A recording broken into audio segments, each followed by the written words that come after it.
actually commit. Because how long have you been in property for now? Nearly 10 years. Okay, yeah, you've been for a while. How old are you? 31. Okay, yeah, you started. You're younger than me. I always forget how old I am, you know. Yeah. Like, in my head, I'm so young. Like, in my head, I promise you I'm 23. Yeah, mate, I'm the same. I remember once we were in New York once with my parents, and they said, "Oh, it's your like 26th or something like that," and I was like, "Isn't it 27?" They were like, "No, it's 26." I was like, "Fuck, I just gained a year here." I was like a year older. I saw this thing the other day that like spun my head. It was like, you know, when you turn 1, you're actually not celebrating like your birthday. You're celebrating the end of being 1, because you celebrate the end of the year. So when you're 1, you've been on this earth for like 1 year already, and you're starting being 2. Yeah. But I was like, oh, it's just like daylight saving. You've just taken a year off me. Yeah. I know. It is weird. I find the same thing. I find it all a bit weird. I'm pretty immature in general. Don't take anything too seriously, and then you realise you've got a kid to look after, and you're like, this is weird. Why am I trusted with this? That is very true. But we're going to take this very seriously, because this is another episode of the Property by Kazy podcast with the man Jack. I appreciate you coming down today. No worries, mate. All good. Thank you. Where did you come from? Just outside of Heathrow, so it's not too bad. It was like an hour. Okay, that's not too bad. Yeah, you've had people come from quite far afield. We had Stephanie Taylor come down recently, and she came from Wales. I was like, people are travelling from Wales to see me. I'm a big deal. There you go, sorted. But nice, good stuff. Appreciate you coming down. So just before we get into all this great stuff, if you're not already subscribed, what are you doing? If you haven't already hit that like button, what are you doing? And you know, whilst we go through and you hear us talking, if you have any questions for myself or Jack, make sure that you ask in the comment section, and one of us will definitely come back to you. Without further ado, do you want to tell the people what it is you do in this property space? Yeah, it's very specific now, actually. So I was just saying to Kazy that I've been in property for 10 years now, and that needs a still hanging in there. Sometimes you need a round of applause, because I'm sure we hit that 2-year period where you're like, can I still do this? In the 5-year, where you're like, been here for a while, but I've not hit my 10 yet. How do you feel being 10 years deep? It's weird, and I've gone through, like I said, I've done the whole tried and failed everything. You know, rent to rent was the initial success, rent to HMO stuff. I failed in serviced accommodation. We did blocks of flats. My first ever deal was a block of flats. The second one went to shit, lost a load of money on that, learnt a load. So it's that whole thing, like every time you have a mistake, you kind of go, crypto looks all right. You know what I mean? Do you know what, everything, but the grass is always greener, because I see like my friends that do like Crypto's watches. taught us that now, by the way. I see my friends that do watches, and then I'm like, so you bought this, like, you know, this Hulk, the Rolex, and you bought it for like 5k, and now you're saying it's 16, and you did nothing. You just sat it down in your house or safety deposit box.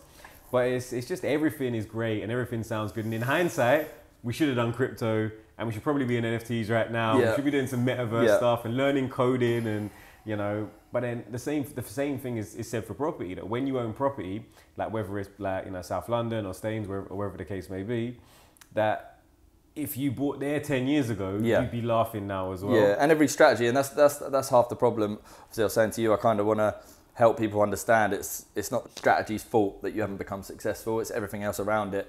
I always think about it as like the gym.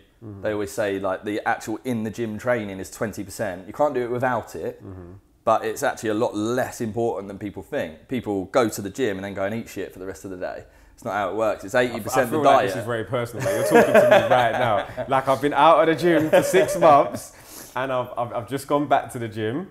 Like, I'm 3 days for free this week. I was going to say, I'm on my high horse. I've done 2 this year. So, yeah. No, I'm back 3 for free. But my eating, we're definitely going to grab a little Nando's or something after this. So, you know, it does go that way. But I completely agree that, you know, any like business, any strategy that you want to embark on it's really holistic. Like, you know, there's loads of moving parts, whether it's the actually doing it, whether it's the, you know, how you action a plan, how you deliver it. Mindset as well, and I know like mindset is such a fluffy subject. People talk about it all the time. They're like, all right, yeah, cool, I'll just get out of bed at 5 o'clock in the morning, sleep. Yeah. And but yeah, like I think the strategy side is 20%, 30%, something like that. The rest of it is what makes the success, and that's where people go wrong. They go and pay someone for this course that they believe is going to then bring them success, but it's going to be the same story for every single strategy. So I think you have to pick a strategy based on the outcome you need at that one time, and it will change and it can change, but you have to give it focus and you have to create a plan and commit to it. You know, I've been guilty of it, which is why I know so much about this process. I've done every strategy, started sourcing businesses, gave it a couple of months and went, oh, that didn't work, that's shit. But it's because the outcome wasn't relevant at that time. So everything has to be done in an order. So if you need to quit your job and you're depressed in your job, then do whatever's going to get you out of that job quicker. So rent to rent, for instance, is going to give you a monthly income. It's going to be fucking hard work, and you're going to have to manage tenants, which is probably the worst thing in the world. You're going to have to run around putting furniture in places. Like when I started my rent to rent business, I had a little van. I was going on eBay getting like second-hand furniture. Yeah. I was dragging my mates along. I was the Gumtree guy that had the alert set up for the word Malm. Yeah. The Malms, I'll be honest with you, like IKEA need an award for the Malms. Like Malm, beds, all of like, it. They're so, it's just 4 chunks. Go together, some slats are bits are replaceable. The slats they've been selling it for so long though. Don't undersell the slats. I remember wrestling with them. Nah, the slats are good. You just need to have your little noggins, front, back, stretch the slats out so you're good to go. But yeah, like I think that's an important thing, that you can't disregard the graft. Like with any business, that bit where you've got to be a jack of all trades. Yeah, there we go. See, but yeah, you've got to do all the little bits of the business. So you can't start out and want to be a CEO just because you own your own business and you want to be, have a CEO title and a director. Because in reality, you're also the cleaner, the delivery driver, the maintenance guy. Reminds me of SA, the cleaning thing. Yeah. So like I remember like when we started out doing rent to rent, and at this point in time, I'd already done developments, but I didn't have any income. And just like you said, you need to find a strategy that's fit for purpose. And I was there having to go to IKEA, but IKEA only sell curtains in a really long size. So I was having to cut them off with the scissors, fold them over, get the iron on hen strips and do all of that. And I'm going to find them actually. I've got pictures of like, we're doing that because we had tenants moving in the next day. Yeah. And I'm doing that at 11 or 12 o'clock at night. Tenant viewings, legal tenancy stuff. That's the thing, like rent to rent isn't as glorified as it is. It's really hard work. Let's talk about rent to rent for a while. What would be like your overarching kind of, if somebody was saying I want to get into rent to rent like now, and what would kind of be your go-to, like, okay, this is some advice I'd give you? Just understand that it's not going to be, when you look at a deal, when you look at it being £500 a month, it might be £500 a month. It's likely not to be, especially consistently, regardless of what you do. We were really good we've started focusing on retaining tenants as opposed to how quickly can we get new ones in. Yeah, that was a big change. Upgrading the furniture slightly, making it all a bit more interesting, but generally customer service, checking in with them every now and again, everything going all right. You got to remember, these guys are probably, it might be their first place they've moved out to. They're a bit sort of like rabbit in the headlights. So you being there as a landlord to just turn around and don't be friendly, please don't do that. There's a tip. Do not have a WhatsApp group with your tenants. The worst thing you can do. You get them pissed up texting you about stuff. Just treating people as humans. But that customer service. That was something that we touched on as well in a recent podcast that was more focused around the rent to rent, is that a lot of people see tenants as just a number, like they're tenant in number 32, room 4, as opposed to this is my tenant and actually they're the one paying the bills. They're my end user, they're my customer. Yep. And not the customer is right, but the customer's like, required to be, to give that level of service. Nothing with the changing private rental sector, with a lot of big business going into build to rent and kind of having the idea of the private landlord who just doesn't have a maintenance team, doesn't have X, Y, or Z, competing against your Barrett homes that have 2,000 units there, 10,000 here, 20,000 there, that are really delivering, like that BT standard of service. So it's not maybe that it's the amazing, but it's very standardized. You know exactly what to expect. You know that if you have an issue with your BT line, there's a customer complaints number. There's somebody to get through to. There's an opening hours that are very fixed. There's a complaints procedure and all these things that I think people sometimes miss in rent to rent, like, and they're actually legal obligations to have a complaints procedure. Yeah, and it's important to not go too far the other way though, because you can get taken the piss out of, and you can be too friendly, and that's what you don't want to be. You want them to know they can't call you on a Sunday night because their light bulb's gone. And that's what I was saying about standardization in terms of if you're dealing with BT and BT say we can send an engineer out between, and this is the exact example I use, like, because a lot of the time when I work even for tenants off my own properties, I use like British Gas Home Care, and which means that tenants can, you know, for those that are not familiar with the product, it's like a landlord insurance that covers you for maybe, depending on what level of policy you take out, plumbing, drain, central heating, etc. But they would say, okay, yeah, they book you an engineer within 24 hours, but you've got either an AM or PM appointment. So they're telling you it's either 8 AM to 12 PM or 12 PM to 6 PM. Yeah, we've had some rows with them. And they're your choices. But at the same time, I get it's not the most convenient for everybody, but having that standardization, look, we can get you somebody tomorrow, but you have to be available in some level of accountability. Expectation setting, which is really important. So I think, like, as a landlord, if you are contactable 24 hours a day, they will contact you and say, my boiler's gone. If you said, I'm going to take 24 hours, they will complain about that. That's not acceptable. We've got no heating, we've got no hot water. If it's British Gas, who then call, they're like, oh yeah, brilliant, thank you. Yeah, because they see landlords as being profiteering, greedy, but not British Gas, the massive, ginormous company that earns billions. And I almost had this reverse. Like when I was doing rent to rent and I owned a rent to rent company, like I always position myself as somebody who worked for the company. Yes. Just because it's that idea of good scale. cop, bad cop type good thing, cop, isn't bad it? cop. And it's not lying, but it's just that, if I'm saying, look, this is my job, because it is my job within the company, I work for the company, it's my job. Like this is what the company policy is. And, and also like even within any structure, if you've got a business partner, they can be the manager for escalation. That it just means that it creates that ethos where people feel like they're dealing with a company, so there's standard policies in place rather than it's Kaz versus Jack and let's see who's going to win the argument. 100%, and that carries through for my businesses outside of rent to rent too. You're dealing with someone who might be chasing an invoice or something like that, and it will probably be genuinely true. I need to go speak to business partner, and you get that separation time. And that's where I think like a really, really important part is just like setting expectations day one. So like when we did rent to rent, we had our repairs procedure and there would be like time frames. So like we kind of have a traffic light system in terms of like stuff that's like red means it has to be dealt with within 24 hours. But you go all the way down to the green stuff and maybe that has to be dealt with within 1 to 4 weeks, because it's like if your door is creaking on a hinge, like it will be done when we have a next contractor out in the area because it's inefficient. And if, don't get me wrong, it would be possible to send a contractor out there, but that contractor might charge £100. Now, when we're looking at, okay, this is the expenses of this property, it's a lot more likely that rents are going to go up if maintenance and overheads and all this other stuff go up. So it's trying to find that balance of a way to deliver a good level of customer service to your client, the end user, the tenant, but also make the business like financially viable so you can sustain it and continue to look after them. And it depends on your demographic of tenant as well, because like I say, if they've never lived on their own before, they have no idea. You're almost having to coach them how to live on their own.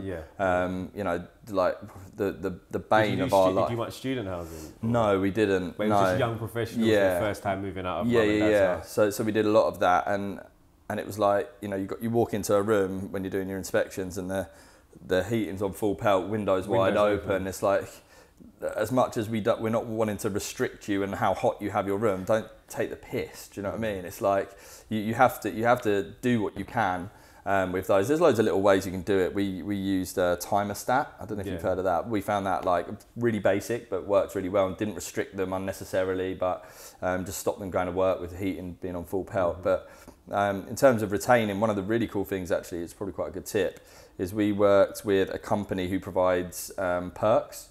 I think it was like a couple of pounds per tenancy. I can't remember off the top of my head. It's going to kill me. I can't remember either, because I had exactly the same thing, that like they get, because you're signed up as a group, they get like part of the group discount. Yeah, so they would they get like 10% off Sainsbury's shops and like it might have been Uber. The same company, but if we could have plugged them here, but I was going to say he's going to kill me for that. But I thought it was a really cool idea actually, and it's just something that even if they don't use it, and most didn't even sign up for it because they have to like fill in a few details, but it's just them knowing that you've actually taken the time and you're willing to pay, even though it's a small proportion. It shows you care, because you didn't have to do that. And it's just, you know what, I think sometimes in rent to rent, Like, because I went in rent to rent with the best, like, I think almost like, because I went in rent to rent already being a landlord. Yeah. So because I was already a landlord, I had like my landlord hat on it, like what would a landlord want? And almost, that's probably why, you know, when I had to get out of rent to rent, you know, it was like almost an over delivered, but wasn't seeing the value in what we were delivering. So we were dealing with like, you know, a decent amount of repairs, like internal repairs for the property.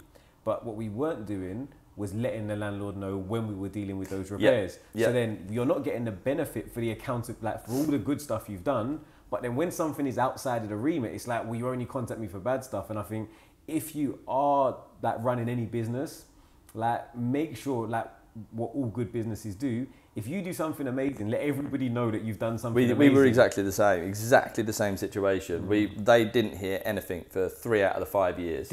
But the minute a toilet goes wrong, oh, I'm not paying that. You said you deal with everything. It's like, hold on a minute. And it's like, they don't know that, listen, I've dealt with a washing machine, I've dealt with floors, there's been pest control issues, there's been issues with the neighbour, there's been all sorts of stuff that we've not said anything to you. And financially, we've burdened that load of whatever that costs. And it's not about getting pats on the back for that stuff. It's about just letting them know that the service you're offering is great, because what they think is they've got well lucky. They've had nothing to deal with for 3 years. What will happen is, then at the end, you might potentially, again, a lot of people don't like change, so it's unlikely you lose the landlord. But what happens is they think, oh, somebody offers them a little bit more, maybe for a little bit less service, like for not some repairs included. They go over there and end up coming back to you a year later with like, I can't believe, like, and it's only when they leave that they see that, do you know what there is for a business owner, like for you, for myself, like that there was an element of accountability that really, if you took that little bit more time to make sure that you had those monthly updates to your landlords to say, you know, I've done this, and it did cost £500, whether because of your inclusive repairs quality, you get charged zero. It's just a mental note for them to be like, oh, wow. Like, and then they would compare that to a property that's maybe not with you, where they have been charged that £500, and it's a way to get more business. I think definitely, you know, like you said, a lot of the stuff that maybe didn't go right or we don't still do, it's still the learning curve and you know, the expertise that for future businesses, you know, accountability and letting people know the good things that I'm doing is going to be like one of the top processes that you and even with your tenants, by the way, this is what we've done this month to keep the house in order, or, you know, we've improved this. And people do it all the time, even the big companies, don't they? You'll get an email saying, just to let you know, we've improved this process. Or, but yeah, I mean, I sold my rent to rent business in January last year to then get back into it again in March. Because I think it's funny, like, do you know what, the more people I speak to in property, the more I see that we have the same wins and the same losses like around the same time. Because I sold up in about a year ago, 2019, sort of November 2019, and it was just a case of, you know, especially, is it 2019, 2020? I can't think my year, 2020, sorry. But like, you know, with pandemic, with all this other stuff going on, like it's really hard. Like you can go from a business that's making 30, like, do you know what I mean, 20k a month, to losing 10k a month because naturally when the pandemic happened and you've got lockdown, the hardest hit people, a lot of them were the people in house shares. Yeah. And also during a pandemic, it's unlikely you want to be sharing houses where possible. Or bringing new people in, and that's kind of what prompted us. We were really lucky with our tenants again, but it just got to a point where it was this constant battle for tenant. Every time we were like, we're full. We were just waiting for that 1, 2, 3, 4, 5 different houses all leaving at the same time. We had it before where we did such a good job putting the tenants together. They all went and lived. So they all gave notice at the same time. And you're like, oh man. But yeah, we predominantly now we do rent to social housing. So same model, which was good because we knew how to get deals. And yeah, we went all in on that sort of middle of last year. We got, I think, 23 or 24 in that time. And you learn a lot. You found your voids have been a lot less. Zero, isn't it? Yeah, But just comparative, that's still a lot less. Yeah. I mean, that's the huge benefits of it, is that we know we can take properties on that are less profit than we'd even ever consider, because we know they're guaranteed. And we know there's no voids, no maintenance, no management, there's no resource that we need to put into it. We sign the contract, get it signed up. You're just delivering. You're almost sourcing for, you know, for the social housing effect. Exactly that. As opposed to, But what it did teach us, actually, was what the social housing company ask us to do before they take on a property and guarantee that rent, is they have a big checklist of what they expect. And then they'll have people come round and they'll go, right, make sure you get that done, that done, that done, that done, and then we'll take over.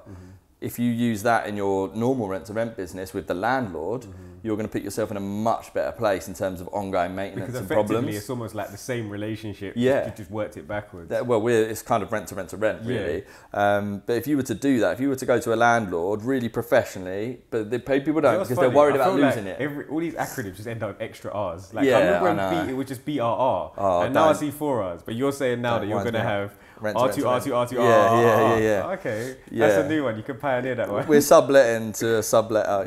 It's but if you, like I say, if you went into this, if you weren't worried about losing the deal, which most people are, once they get a yes from a landlord, you're like, I'll just do it. I'll do anything. Yeah, I'll do anything. But if you went in there with to take this property on and to manage it effectively, to not be able to have them to come to you every week, this is what we expect. We've done an appraisal of the house. We're expecting that oven needs replacing, the garden needs cutting back, blah, blah, blah. And you go through bit by bit. This is what we need.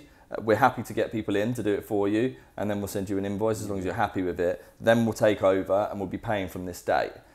Landlords are going to be cool with that generally, unless they're not, in which case you're probably going to wonder why and not want to work with that person anyway. I think it's just that, because rent to rent is kind of the entry into property or the entry into big business for a lot of people, and it's their foot in the door. For a lot of people, finding a deal is the hardest part. So just like you said, that the idea of once you finally found a landlord that's actually even engaging with you in conversation, the idea of putting further barriers up. But I think you're spot on with that the right deal is way more important, and that's one thing that I'd say for somebody who wants to get into rent now. You're way better off having 5 good houses than 15 okay ones. Like that idea, because a good profitable house with a good landlord, then it breeds good tenants. It then breeds less voids, less repairs, more profitable, more sustainable, less of stress. Your time to then go and find more deals in the future. But it's that that catalyst that if you have good deals to start with, that's the foundation of that rent to rent business, that you'll find it a lot easier to grow a stable business on. And we've all done it. We've all taken substandard deals because of desperation and wanting to get off the line. You just want to do like sometimes in your head you're thinking, well, look, if I can get to 50 properties, even through all £400, that's X amount a month. But the reality is that, like you said early on in this podcast, that it's 400 on paper. What something is on paper is way different from what it is in practice. I'd almost weirdly say, if you want to get off the line, take a shit deal, but do it for a year. Take every bit of learning that you get from that, realise what a good deal is, where the downfalls are, why it's harder when you've got a substandard house, and kind of, even though you're going to lose a bit of money, use that as your course and take the learnings forward.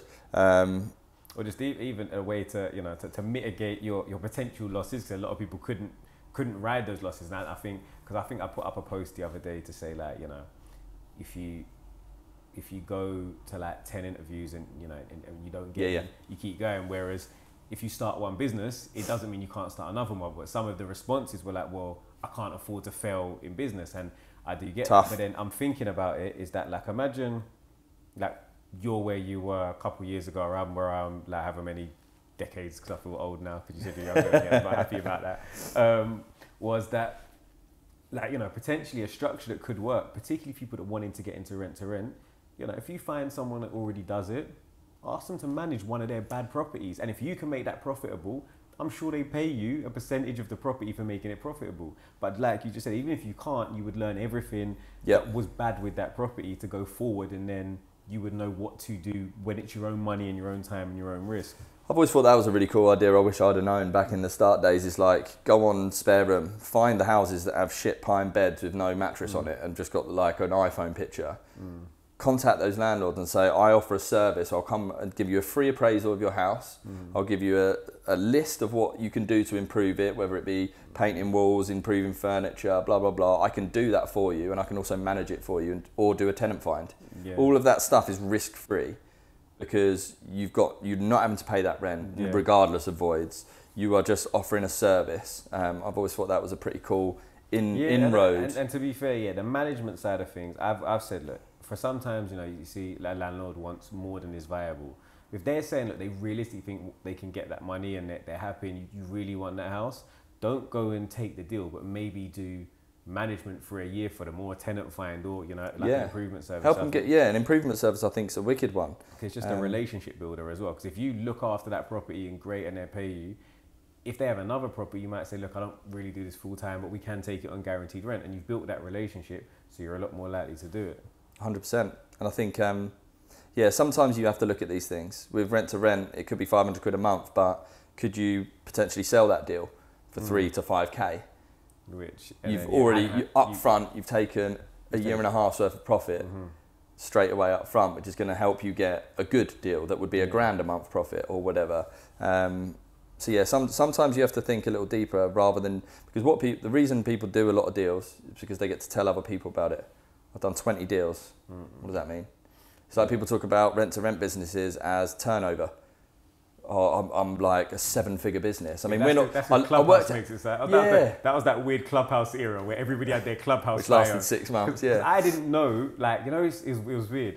That was before I was kind of on Instagram. I just joined it, and in my head I was like, oh, these big property developers that do all this amazing stuff. And it was only when I was actually sort of digested their Clubhouse bios, I've got a turnover of this, and then I did my rent to rent. I was like, oh, so do I. I did this, and I was like, oh, so do I. I literally did this two nights ago or something like that, because someone put I've built a 7-figure business in X amount of time. I was like, fucking hell, I'm nowhere near that with our sourcing business, because sourcing's obviously 90% profit. Yeah. So you'd be one hell of a business if you were hitting 7 figures.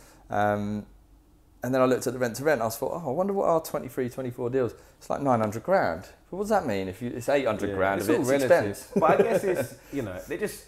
At the same time, it's just personal milestones. So sometimes I always say, if you're shooting for the stars, you can get tired. You can get tired in a marathon. You can get tired at, if it's a 25-mile marathon, you can get tired at that 1 mile mark. Yeah. But if you hear I've done a mile, it's just that mental thing to push you forward to say, right, just 24 more of these, just X more of these. So I think sometimes it is good to just know where you're at. Not to say that means you've made it and you're the guy now, but I think it is good to just mentally pat yourself on the back sometimes, because even that idea of our £1 million business, at the beginning of the year, you had a £0 business. Yeah. So it might not be the be all and end all of what you want, but it's still a massive achievement. And I do think in this social media area that we're in, where all you see is people's wins, it's very easy to become personally disenfranchised with how well you're actually doing and feel everybody else is shining and my stuff's not really going well. So I do think, we have to independently celebrate our own mini wins and mini victories as well. I think the important bit is making sure that those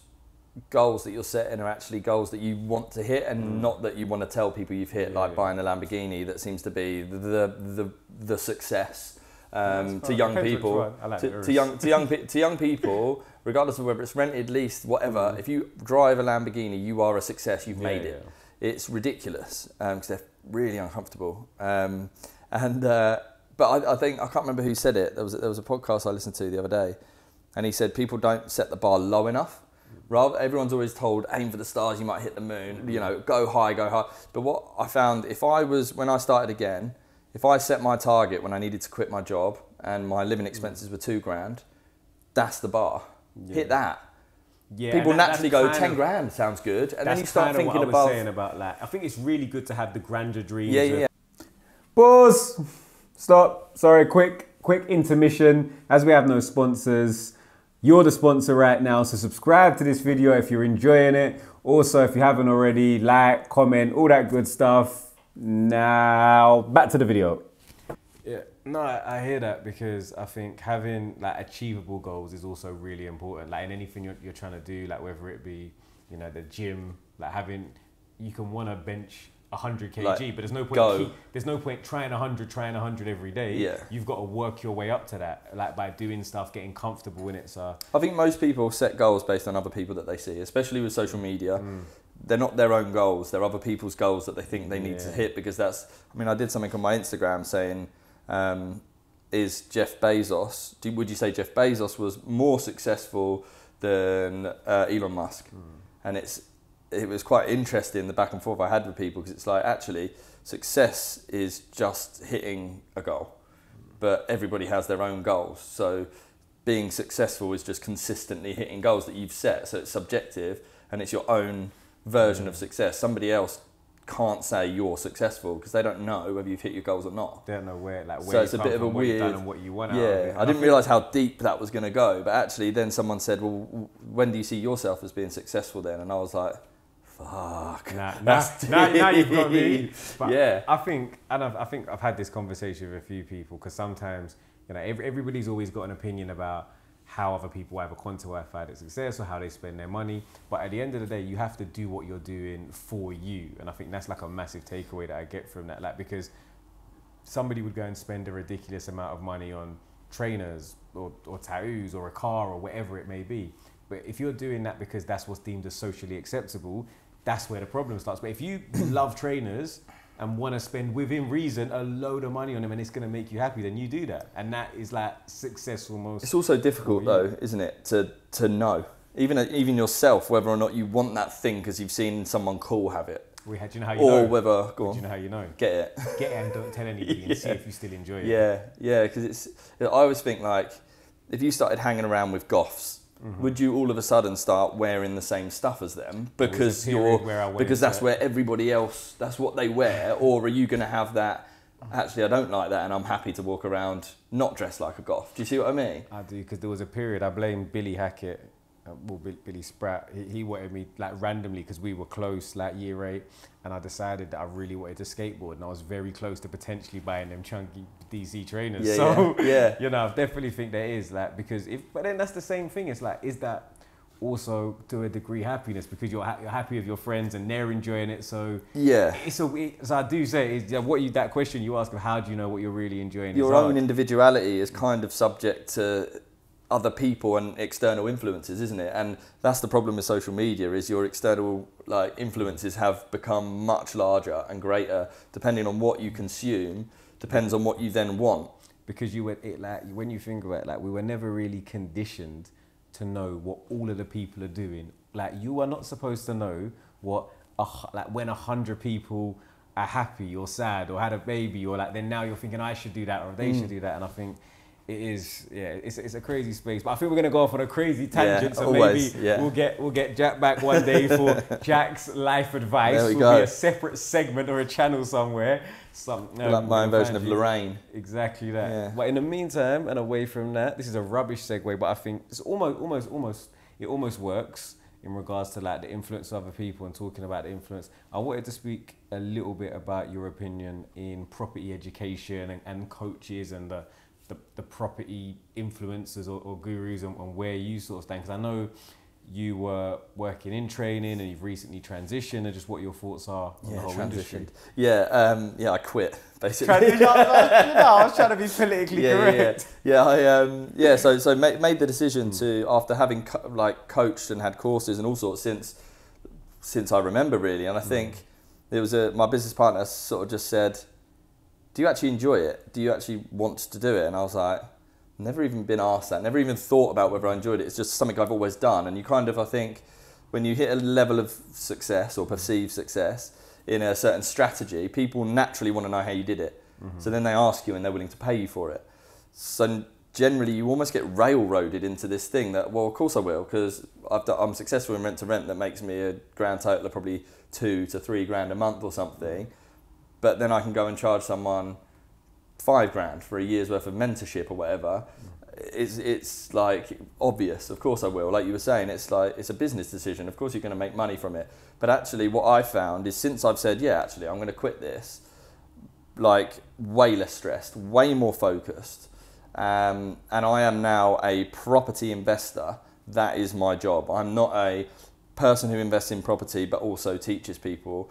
I'm able to now truly be myself. I think I've always been quite conscious of making sure that I talk about stuff that's gone wrong and being quite, I don't pull any punches. I'll say my opinion, whether someone likes it or not, generally speaking. But even more so now, So you should be worried. Even more so now. Even more so now. Videographer, get ready for the Yeah, edits. yeah. I can say what I want and I can do what I want and I can be as open and honest as I can without having to worry about the effect it has on my coaching business.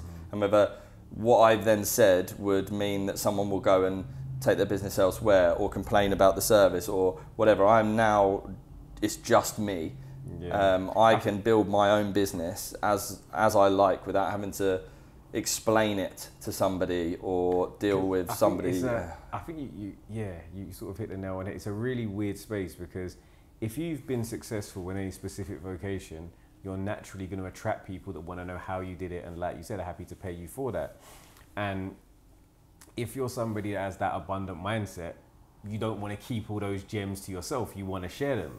So you want to share them, but then you're also a successful business person who knows that their time is worth money. Yep. So then now you're like, okay, well, I can do this to a degree, but then you also then goes full circle. You now become accountable, and now maybe you can't say exactly what you want to say because now there's a business. And the reality is that the training and education business are really lucrative. And you get stuck in that space of, well, I'm making good money from this, and you could even make more money than you did from property and education. And now it's, well, am I an educator or am I a property person? And when the opportunity to come a load of courses comes up versus to do your next deal, you're now at sort of a fork in the roads where you're thinking, well, what should I do and where's my focus? I think what I've realised is I would have made way more money in my property business as I had on the money from the education stuff, and been way less stressed and way less because it's like, it is worrying. You have to worry about the quality of the content,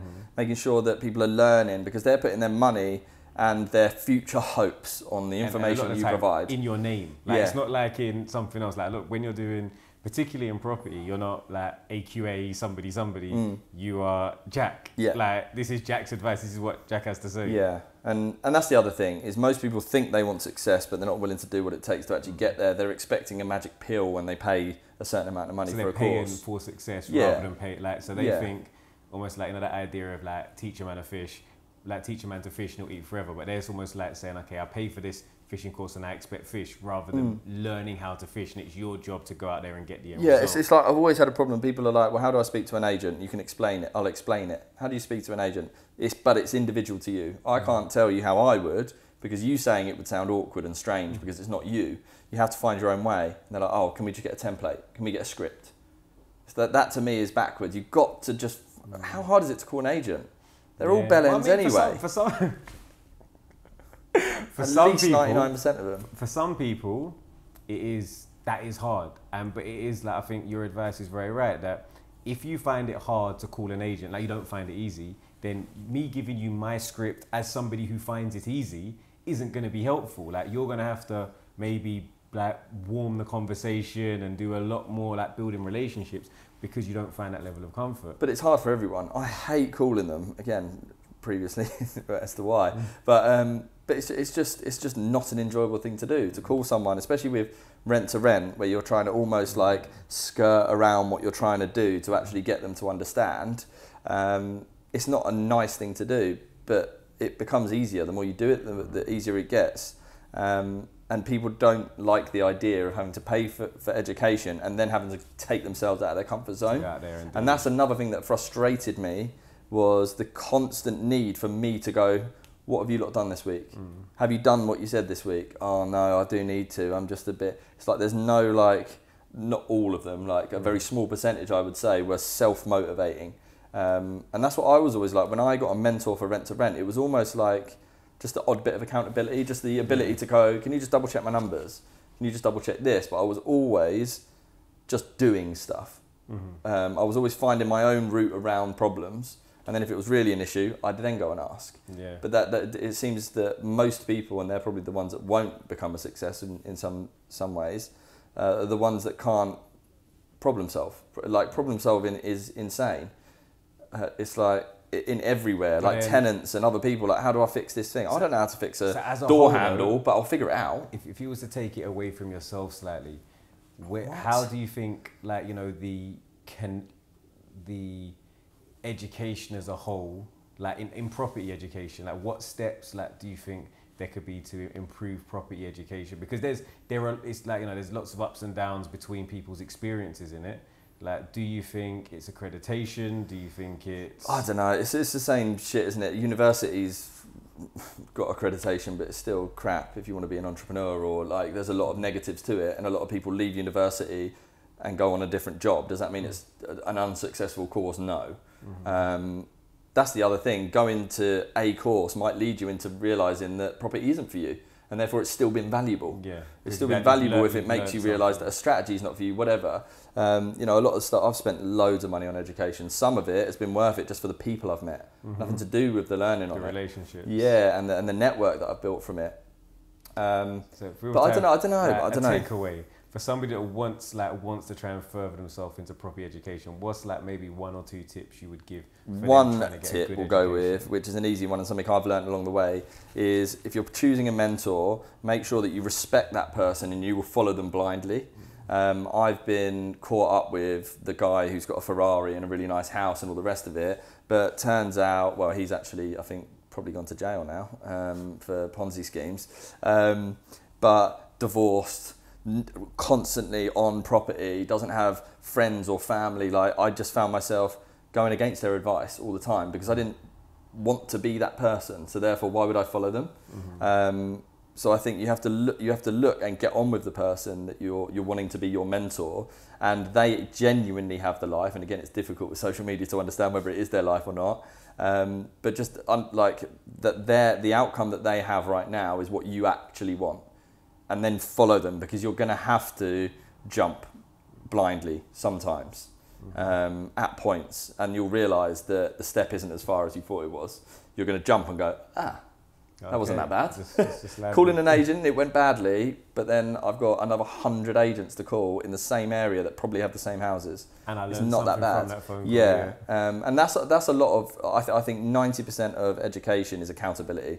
It's just having someone else to say, when you don't want to get up in the morning and call agents, knowing that you've got a group of 5 other people or a mentor going, right, who hasn't done their fight? You don't want that. Yeah. You want to go, I called 10. And it's just having that other person to just give you that nudge that we all need when you're sort of waning in whether you're enjoying it or not, and you've had negative. It's that one extra call that you're forced into by that accountability or the fact you've paid for it. It's like going to the gym for me. If I have a new pair of trainers, we speak a lot about going to the gym for 2 people. I know. Rubbish at going to the gym. Yeah, basically we've been twice this year, so twice. Yeah. Get your health, fitness on point. Yeah, it's one of those things, and yeah, we could go into another whole thing about work-life balance and all that sort of stuff, and I think it's always. I think we need to be aware that when there is an imbalance, you're never going to get balance, but just be aware when there's an imbalance of, I'm not spending enough time with family, I'm going all in at work here, and try and get it somewhere right. Same with health and fitness. You know when you're eating shit and you're feeling crap because you're working too much or spending too much with family and friends, you kind of like, I think there's an ability to know when there's an imbalance in your life to try and find it somewhere. Fair enough.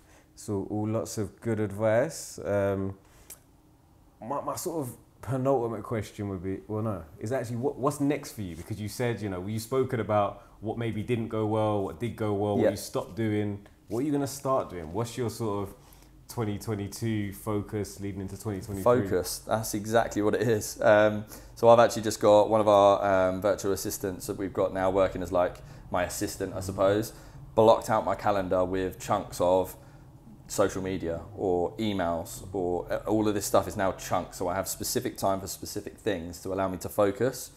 Strategy wise, we're on point now. We do social housing. We sell deals to investors for acquisitions and both rent to rent as well, and we will be buying social housing deals ourselves. So the rent to rent business to social housing that we've built in the last 6 months, that will be a cash machine basically to help us fund between 4 and 6 deals a year for the next 10 years. Nice. Rather than going straight into putting all our money into one acquisition and then wondering how we can fund the rest, we put all of our money into rent to social housing, just constantly cash flows. So every 3 months we have a new deposit, and we can do that time and time again. Because for me now, and like I say, outcome based stuff, it always changes. For me now, it's about how stress-free can I make my life, and how consistent can I make the income. And then after that, it becomes passion projects and all the fun stuff, which is, again, this year is going to be a big focus on social media and personal brand.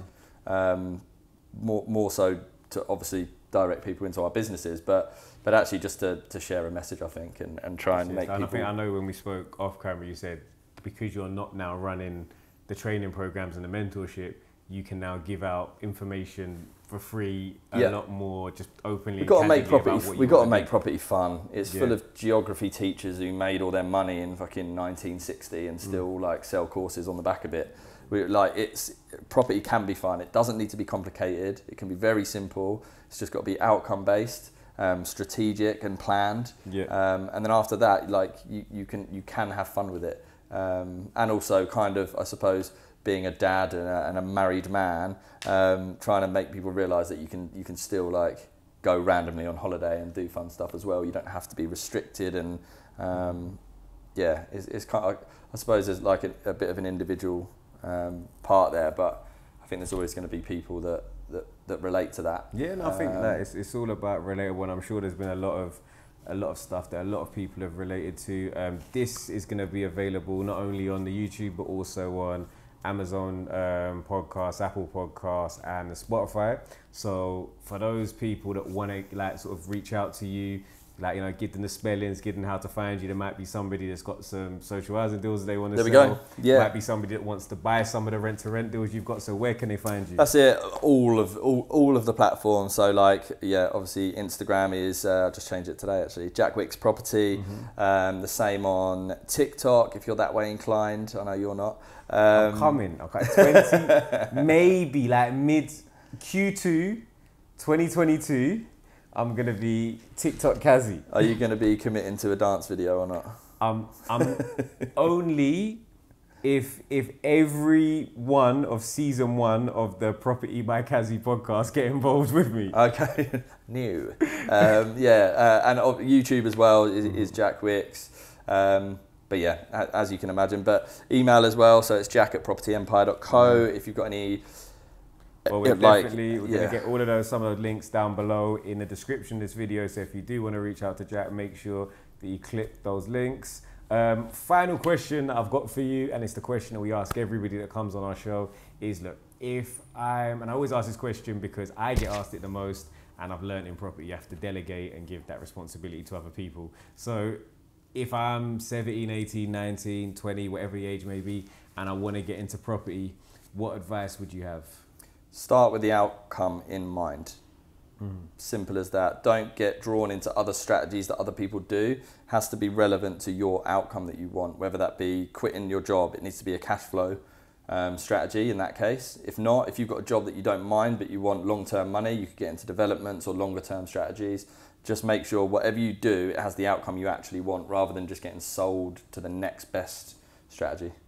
That's great advice. Well, I've been Kaz. This is Jack. That's another episode of the Property by Kazy podcast.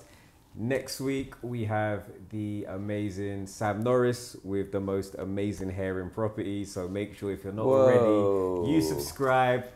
We're going to talk about your hair off camera. You subscribe, you comment, you like this video, and we appreciate you coming. Cheers, mate. That was awesome.